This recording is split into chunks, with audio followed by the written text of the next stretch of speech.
இப்ப நீங்க தேரியா படிச்சு வச்சிருக்கிறத மட்டும்தான் தெரிஞ்சு வச்சிருக்கீங்க.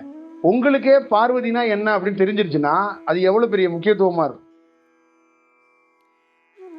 நீ இந்த புக்க படுற ராமகிருஷ்ணா அப்படின்னு காளி சொல்லல, மாதானா என்னன்னு நேரடியா காட்டிட்டா. புரியுதுங்களா?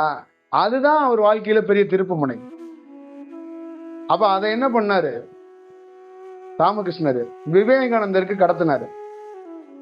அப்ப அங்க யாரு விவேகானந்தர்னால யாரு அதிகமா பயனடைஞ்சாங்கன்னா நம்ம இந்தியன்ஸ் கிடையாது, எல்லாம் வெளிநாட்டுல உள்ளவங்க தான். அவருடைய உரை ரொம்ப தீர்க்கமான உரைகள் எல்லாமே கிறிஸ்துவ நாட்டிலிருந்து நடத்தப்பட்டது தான்.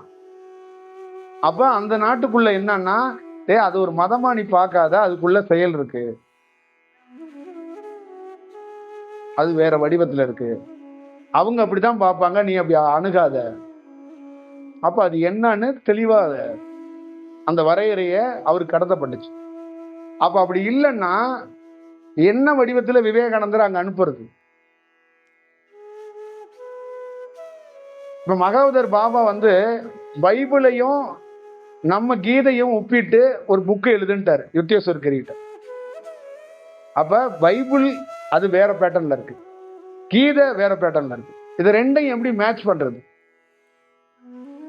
அப்ப அவர் என்ன உணர்த்துறாரு மகாவதர் பாபானா, பைபிளும் கீதையும் சொல்ல வர்ற விதம் ஒண்ணுதான், ரெண்டும் வேற வேற வடிவத்தில் இருக்கு, அது ஓகே.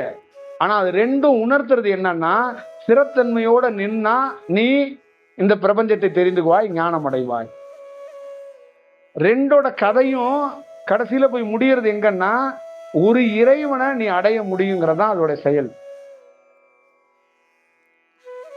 அப்ப நீ பார்த்துக்கணும் அப்படிங்கறதா அதோட வழி. இப்ப புரியுதா? அப்ப அது ரொம்ப முக்கியமா உங்க வாழ்க்கையில எங்கெங்கெல்லாம் அது கடைப்பிடிக்க தொடங்கிட்டீங்கன்னா ரொம்ப எளிதா ஜெயிச்சிருவீங்க. அதுல மிஸ் பண்ணிட்டீங்கன்னா நீங்க வாழ்க்கையில கஷ்டம்தான். விடிய விடிய நீங்க சரணாகதி அடைஞ்சாலும், விடிஞ்சு சரணாகதி அடைஞ்சாலும் அது கஷ்டம்தான்.